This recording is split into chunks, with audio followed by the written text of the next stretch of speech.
Welcome back to our daily updates. In this video, we're going to talk about how we send 3 million cold emails a month and exactly how that plays out for us in the business. So if you're new here and you don't know, these daily updates are really just to talk about my thoughts and feelings as we grow and scale our company. Last year in 2025, we did 1.2 million in revenue and cash collected, and we're looking to get that up to $1 million a month in 2026. And so these videos are just about documenting the process and showing you guys behind the scenes. Now, how we do these daily updates is you can comment down in the YouTube comments and we do Q&A. Then I build and strategize in public, and then we also document our growth. So we're about 7 days into this process of doing this daily document right now. I'm a little bit behind in terms of podcast recording, but one thing I can tell you is that we've made some shifts in terms of our outbound strategy. So if you guys don't know, we primarily have 2 ways that we do marketing inside of the company. Way number 1, and I'm going to take my ring off here, is we do cold email.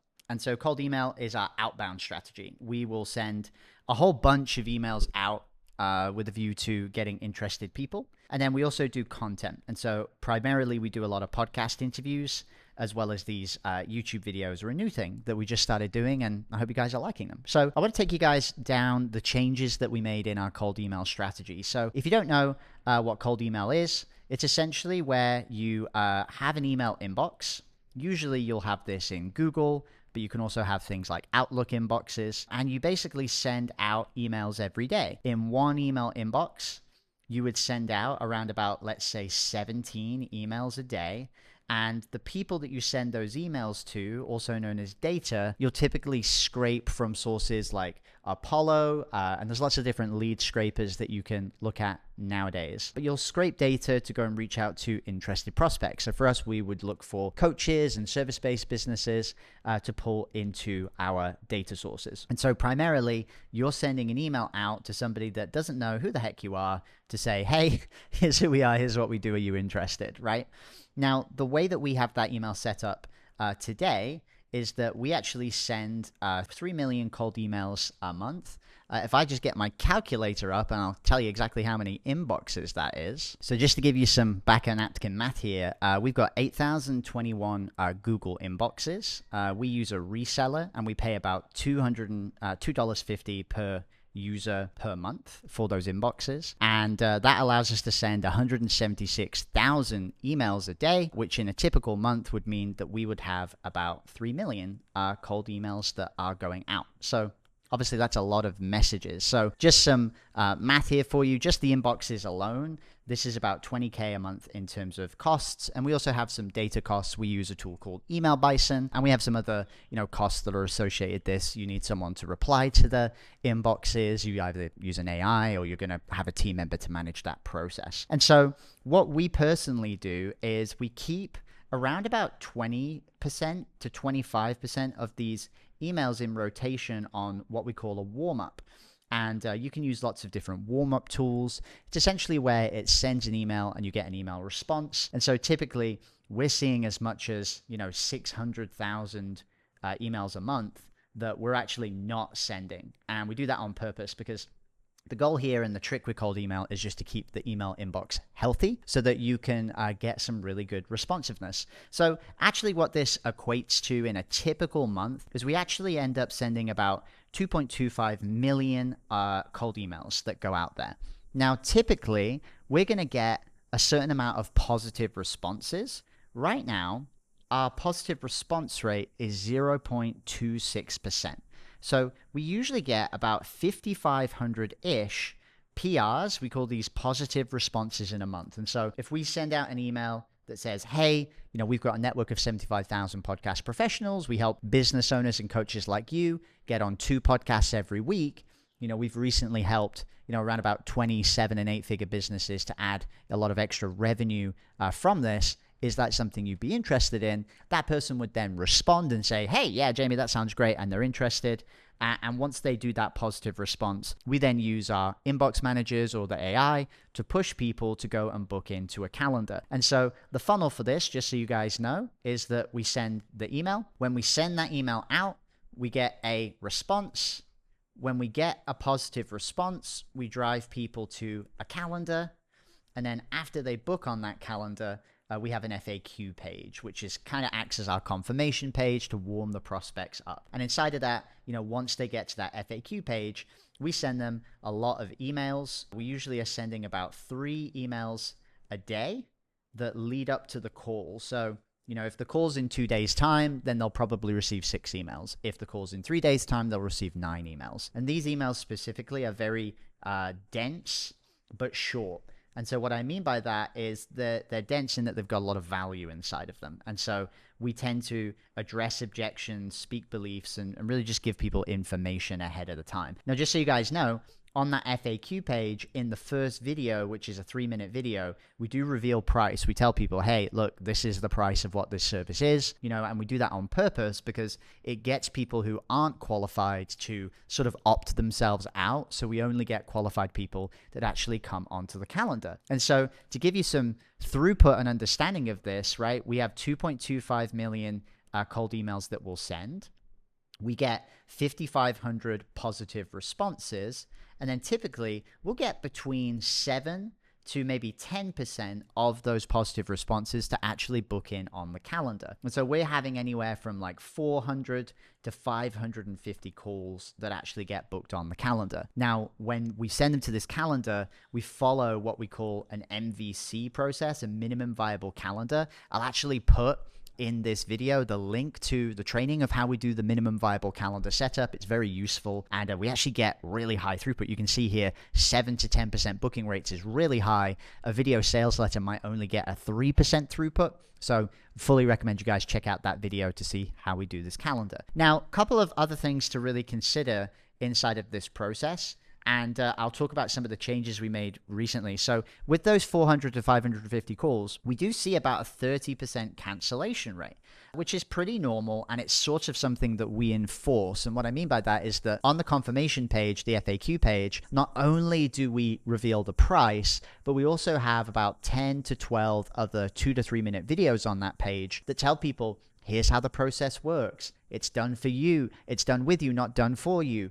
We have this directory that you get access to. These are the types of shows. This is how we make you money. This is how we get you an ROI. And so the goal on that FAQ page is not only to educate customers who are the right fit, but to repel people who are the wrong fit. Because there are a lot of people that otherwise might show up to this call expecting that it might be $100 a month when actually we're charging a 5-figure investment. And so very, very important. So, bear that in mind. If you've got 550 calls on the calendar, you're going to get 150 of them that we're just going to immediately get canceled off. Now, what's really important about understanding the process that we run here is that it is intentionally very high friction. And so we get them into the calendar. The FAQ page reveals price. We send a lot of emails. We do this intentionally because the nature of cold email is that it's cold. Like, these people haven't ever heard of us before. And so we want to do as much friction that makes sense on the front end that actually is something that people will go through. For example, a lot of people would suggest, well, Jamie, if you want to have more friction, why don't you have an application? Well, that doesn't really work with cold email. People are like, well, you emailed me. I'm not going to apply, right? That doesn't make sense. So in cold email, something like that doesn't work. A lot of people will say, well, Jamie, why don't you send people to a VSL or a video first? Again, same thing. You emailed me. I'm not going to spend time watching, this 8-minute VSL video. It just doesn't work. And so instead, what we have to do is we have to get them to book in on the front end, and then we warm up those prospects on the back end. And so what we do is we try and, get the heat and the fire coming in on the back end by getting them to go through those emails and then also going through the videos on that page. Now, this is also where the podcast content that we do becomes very powerful, because anybody that lands on this FAQ page, we can actually send them retargeting ads. And so if it's Facebook ads or Google ads or, retargeting on any platform, it doesn't really matter. What we do is we take the podcast clips and, we want to make sure that we're retargeting and actually sending them through, the audio clips that come into the podcasts. And that's a really great way. You can also send them videos, right? That's a really great way to get them warmed up before they come into the process. Now, a couple of things that I want to talk about and some tests that we ran, which worked, great in helping us figure out what would work and what didn't work. We actually tried to remove friction and it didn't work. And I'll explain how. So we did a couple of tests in January and February where we said, well, if these are cold people coming in and we want to get the marketing working, what if we tried to remove some friction? So there's a couple of things that we did. One is we got rid of the price reveal on the page because we were having, 150 to 200 extra calls that were canceling every single month. We were like, well, what if we just took those calls? Like, surely we would have the chance to potentially make some extra sales if we just took every single call.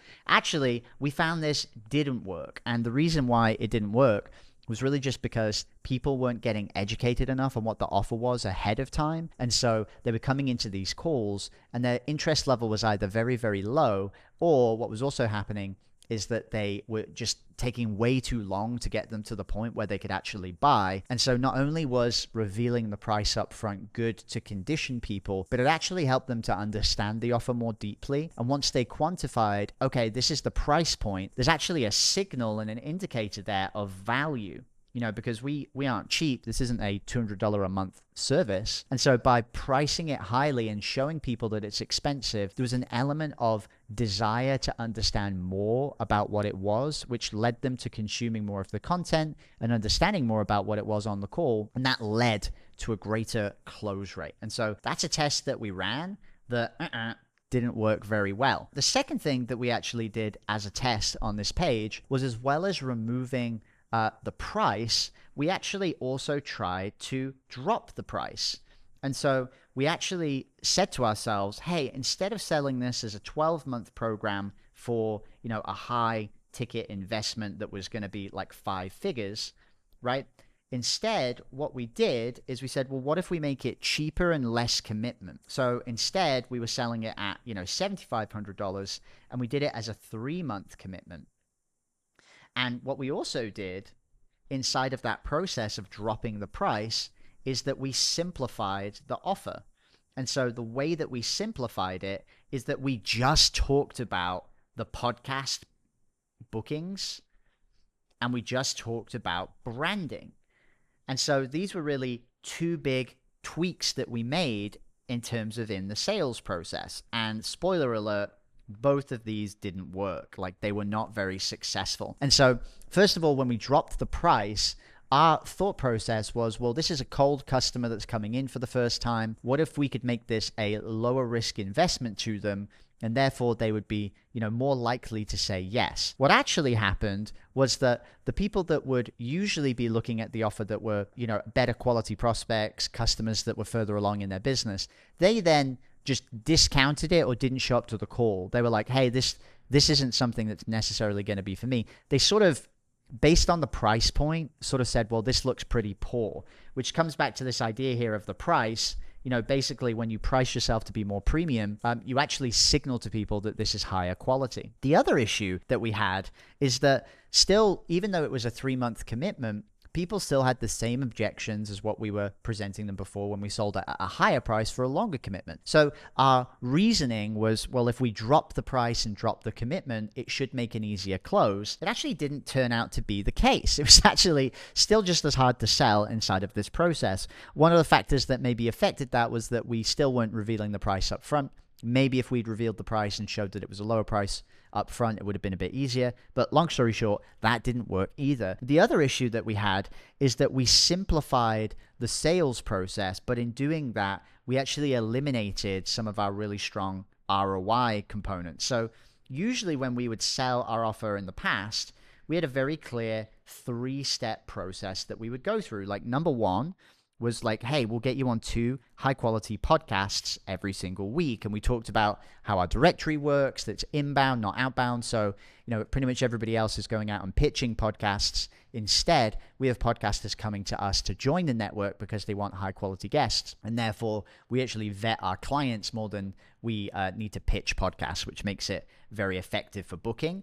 Our average client gets about a 65% booking rate. So if they apply to 3 to 4 shows in a week, they're usually going to get booked on about 2 to 3 of them on average. So really strong offering because, You don't have to plan the content. You can just show up to an interview, you get interviewed, somebody else edits it, and then you don't even need an audience. You're speaking in front of new audiences every single week. So this was a really big no-brainer because, the average size show had about 3,000 people that were actually listening to those episodes. And with podcasting, what's kind of cool about podcasting is that the average person that hits play, they actually consume about 80% of the episode. And so if you think about this logically, if you go get booked on a couple of shows every week, you get in front of 6,000 people that are listening to like 35 minutes of you being interviewed on a podcast.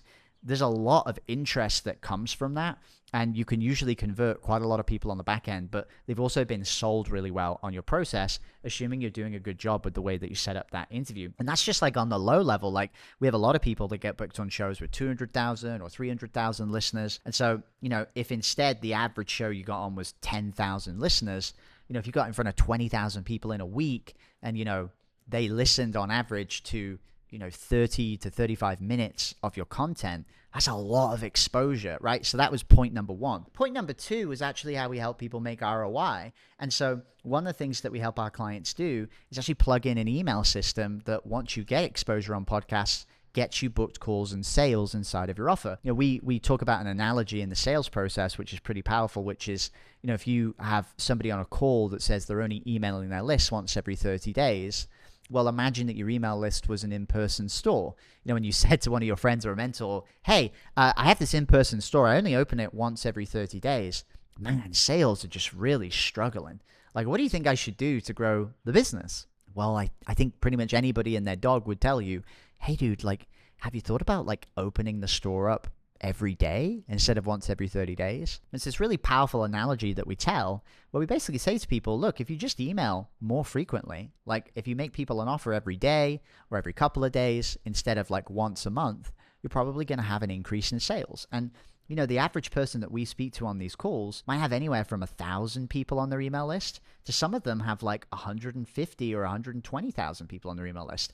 I actually had a conversation with a guy yesterday, very successful business owner. He's got 120,000 people on his email list and he never emails them. On average, we see that if you do like a bad job, you might make $1 per user per month. If you do a good job, you might make $3 per user per month. And if you do a great job, you might earn $5 to $10 per user per month. We've got clients that get upwards of $10 to $12. Personally, on our list, I think we make about $3-ish per month. So for example, if you've got 100,000 people on your email list, you should be making like 100 to 300K a month just from that list, right? It's pretty crazy. Like we had a client come and join us who ran a really cool company helping people with viral videos. They had 140,000 people on their email list. We made them 200 grand in the first 30 days just by sending emails. So super powerful, but we removed that from the conversation because we were like, hey, if we just simplify this and only sell them on one concept, which is podcasting, surely we'll get better conversion. But the thing that we forgot is that this is a really important part of how we get people to have success on podcasts. It's kind of like a two-part system. You've got to have a way to get exposure, but you also need a way to convert that exposure. And so this was very much the conversion piece of how we talk and help clients. And this was very much the exposure piece of how we get them, more exposure. And you need both of these things together in order to get clients. And so we took that out. Didn't work very well, and then part number 3 was essentially just our 30-day on-ramp. We really get clients to focus very heavily in the first 30 days on stuff that's going to make their money back, right? We have a bunch of cash generating playbooks, really fun. We just get a lot of clients who make money very, very quickly. Like I can give you a screenshot. Like we got Hannah over here. She just deployed one of these the other day. Her business was doing like 20, 30 grand a month. She made an extra 19 grand in like 5 days. And she's going to go put all that money into more Facebook ads so she can continue to grow and scale. So long story short, this is some of the mistakes that we made. One of the big things I talk about in these videos is not only do we talk about what works, we also talk about what didn't work. And so we made some pretty heavy changes there. And so overall, the really, really big shifts that we've made inside of this cold email process is number one, we want to have positive friction, and we want to be telling people as much as possible about the price up front. It actually is a signal of value and quality. And even though we get some cancellations, those were probably people that were never going to be interested in buying anyway. And instead, we just get the right people to take this more seriously. The second thing is that we realized that we need to pitch fully. And so we tried to simplify, we tried to minimize, and actually what ended up happening is we reduced the perceived value of what it was that we were doing. What works great in our system is that it is these different components that come together. It's both the part that gets you exposure, and it's the part that gets you sales. And so we needed to make sure that we had both of those pieces together as a 1-2 punch. And by removing them, it just wasn't really effective. Now, the other thing that was also really valuable, and I'll share this because we're now ramping up and scaling again, is that with cold email and really with any outbound marketing, if you do something like Facebook ads or anything that you're paying dollars to get a return on, one of the really big things is when you have a system that works. So we've got this sales system over here, right? And it's been working, and we didn't really need to change it, but we did because we're stupid. Right? If you've got a system that's working, and for example, with cold email, we were booking calls for about $100 a call. And then on the back end there, when our sales rep were closing the deals, they were actually making between $400 to $600 per call that they were taking. Meaning that when we spend $1 here, we actually ended up making $4 to $6 over here. Now, if you have a scenario like that, what do you think is the logical thing you should do? Should probably spend more money on it, right? And that's one of the big things that we're doing now, is that we're adding reps, and we're also adding to the amount of emails that we send so that we can scale that system up.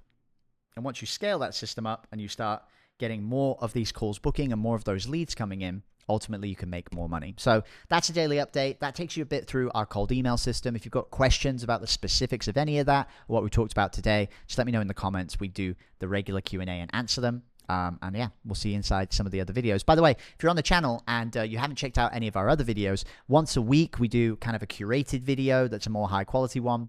We did a great one this last couple of weeks where we talked about sending 8 million emails to, not cold emails, but actually to our regular email list in 845 days. We had a 97-to-1 return. I did a video breaking down that, a great one to check out. And I also have done a couple of podcast interviews on the channel. I'll link another of the podcast interviews we did recently, so you can check that out. If you enjoy these, subscribe, drop a like, ask a question. And if at any point you feel like you want help getting booked on shows and making more money in your coaching business, you can check the links down below to find out more about our media firestorm process. All right. Hope you enjoy it. I'll leave those videos up on the screen, and we'll see you in the next video.